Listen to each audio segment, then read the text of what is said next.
हाय, मैं हूँ हर्ष छाया। मैं हिंदी टेलीविज़न और फ़िल्मों में एक्टिंग करता हूँ, लिखता हूँ, डायरेक्ट करता हूँ। And I am here today to talk about Jatan old age home and rehab centre जो सोहेल खोजा और नगमा खोजा और हस्बैंड वाइफ टीम दोनों मिलकर चलाते हैं। सोहेल खोजा मैनेजमेंट के आदमी हैं और नगमा खोजा खुद एक फिजियोथेरेपिस्ट हैं। बड़ौदा शहर में 4-5 साल से चल रहा है और इसके बारे में मुझे पता नहीं था। मुझे तब पता चला जब हमारे घर में ऐसी किसी इंस्टीट्यूशन की मदद की हमको ज़रूरत पड़ी, जब मेरे पिताजी अ, को ब्रेन स्ट्रोक हुआ और उनको दोबारा से, जैसे मतलब ये समझिए कि उनको दोबारा से चलना सीखना पड़ा और उनको दोबारा से बोलने सीखने की ज़रूरत पड़ी, क्योंकि नर्वस सिस्टम अफेक्ट हो जाता है। वो बड़ौदा में अकेले रहते हैं अपने घर में and he is pretty old, he is 83, 84 and वहाँ वो 25-30 साल से रहते हैं। अब हमारी माँ नहीं हैं, गुज़र गई हैं, वो अकेले रहते हैं।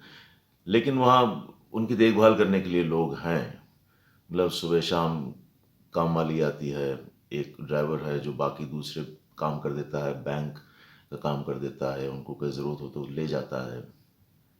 खाना बनाने वाली वहाँ आती है और 24 आवर एक केयरटेकर भी हमने रखा था ब्रेन स्ट्रोक के बाद।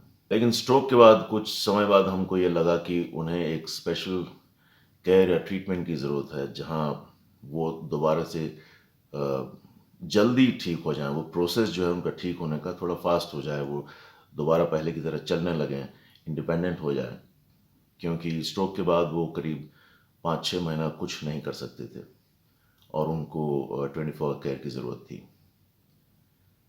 ये सवाल हो सकता है जो मेरे दिमाग में आया भी था, जब आप उनके बच्चे होते हैं अपने माँ-बाप के और वो तकलीफ़ में होते हैं, काफ़ी उनकी उम्र हो चुकी होती है, तब आपको लगता है कि उन्हें आप अपने घर ले आएँ और वहाँ उनकी देखभाल करें, वो उधर ठीक हो जाएँ। लेकिन बाद में ये समझ में आया कि सबसे बेहतर तरीका शायद ये है कि उनका रिहैब उनके माहौल में किया जाए, जहाँ वो कंफर्टेबल हों, जहाँ उनको आराम महसूस हो। क्योंकि वो बड़ौदा में बहुत सालों से रहते हैं, जिस सोसाइटी में रहते हैं वहाँ 40-50 फ्लैट्स हैं। आस-पास के पड़ोसी उनका हाल-चाल पूछते रहते हैं, उनका ख़्याल रखते हैं। वो भी शाम को नीचे लोगों के साथ बैठते हैं, बात करते हैं। उस शहर में बहुत सारे उनके अपने रिश्तेदार हैं। मेरे घर आते बम्बई में तो वो सिर्फ़ मेरे घर पे रहते हैं और वो बेडरूम से ड्राइंग रूम आते हैं, ड्राइंग रूम से बेडरूम जाते हैं। दिन भर ये करते रहते हैं और अब बातें होती हैं, लेकिन अब कितनी बातें हो जाएँगी। और बड़ौदा और बम्बई शहर में भी फ़र्क है। ब बड़ौदा में हर चीज़ जो है 10-15 मिनट के रास्ते पर है, बम्बई में हर चीज़ 1-2 घंटे के रास्ते पे हो जाती है। और दूसरा, जब भी वो आते हैं 15 दिन का प्लान बनाते हैं, 4 दिन में बोर हो जाते हैं और वापस जाने की बात करते हैं। सो सबसे बेहतर तरीका यही समझ में आया था कि उनको वहीं बड़ौदा ही में जो है, उनके देखभाल का इंतज़ाम किया जाए। और जब ये समझ में आया कि नहीं, इनको थोड़े और स्पेशलाइज़्ड ट्रीटमेंट की ज़रूरत है, तब मैं उनको जतन ले गया, जिसके बारे में मुझे नेट से ही पता चला था। उन्होंने खुद भी यही नेट में ढूँढा था, जिसके बारे में मेरे पिताजी ने ही मुझे बताया था।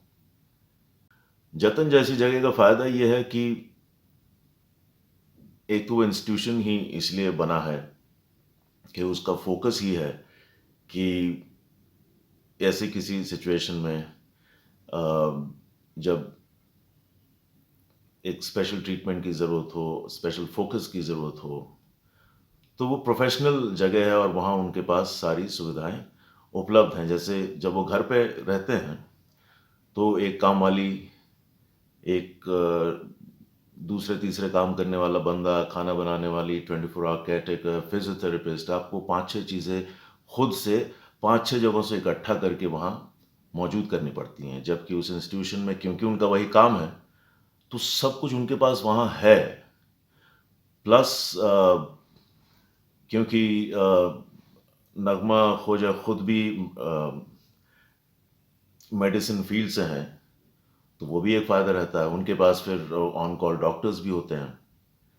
तो वो थोड़ा आसान हो जाता है, और क्योंकि वो लोग प्रोफेशनल और फोकस लोग हैं तो ट्रीटमेंट भी पेशेंट का अच्छे से हो पाता है। और जतन जाने के बाद ये समझ में आया कि इस किस्म के ऑर्गेनाइजेशंस या इस किस्म के इंस्टीट्यूशंस जो भी कह लें, इनकी हिंदुस्तान में आज की तारीख में सख्त ज़रूरत है, ख़ास करके तब जब न्यूक्लियर फैमिलीज़ हैं।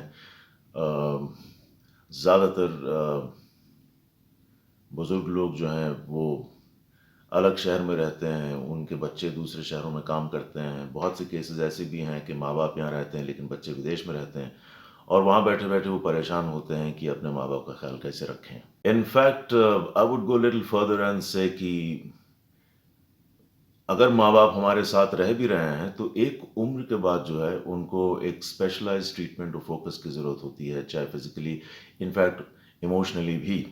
जैसे सोहेल खोजा खुद कहते हैं, एंड राइटली सो, कि हम लोग चाहते नहीं हैं कि ऐसा हो, हम लोग जानबूझ के नहीं करते हैं, लेकिन फिर भी बाय डिफ़ॉल्ट हम कभी-कभी उनको इग्नोर कर देते हैं और हमको पता भी नहीं चलता। वो हो जाते हैं इग्नोर, क्योंकि हमारी अपनी एक सोशल लाइफ़ होती है, हमारा अपना ऑफ़िस काम-धंधा होता है, अपने बच्चे पालने होते हैं, और हम कभी-कभी अपने में इतना खो जाते हैं कि हमारा कभी-कभी शायद हमको पता भी नहीं होता और ध्यान नहीं रहता। जबकि ये इंस्टीट्यूशंस जो हैं पूरी तरह से इनकी देखभाल के लिए फ़ोकस्ड होते हैं। अब ये बहस की जा सकती है, एंड राइटली सो, कि भई जगह तो दिल में होनी चाहिए और घर में जगह बन जाती है। अब ये सारी बातें अपनी जगह बिल्कुल सही हैं, लेकिन कई बार बड़ा मुश्किल हो जाता है, क्योंकि बहुत सारी चीज़ें जो हमको समझ में नहीं आती और वैसे भी हम अपने चीज़ों में लगे रहते हैं। और कई बार ये भी होता है कि हम उनके लिए कर रहे होते हैं काफ़ी कुछ, लेकिन फिर भी कभी-कभी ऐसा सामने वाला हमको ये जताता है या हमको ऐसा लगता है कि उसे हम जो कर रहे हैं उसमें कमी महसूस हो रही है, और हम परेशान हो जाते हैं या कभी-कभी दुखी भी होते हैं कि हम इतना कुछ करते हैं तो और उनको कम क्यों पड़ता है। उसकी वजह ये भी हो सकती है कि हम लोग उस तरह से प्रोफेशनली ट्रेन नहीं होते हैं और हम सिर्फ इमोशनली चीज़ों को रिएक्ट करते हैं। ये भी हो सकता है कि जो वो हमारे साथ रह रहे हैं, कभी-कभी उनको हमसे कुछ बात करने में संकोच भी हो, और ये सारी चीज़ें मिला के चीज़ें बढ़ती चली जाती हैं और काफ़ी दिक्कत भी हो जाती है।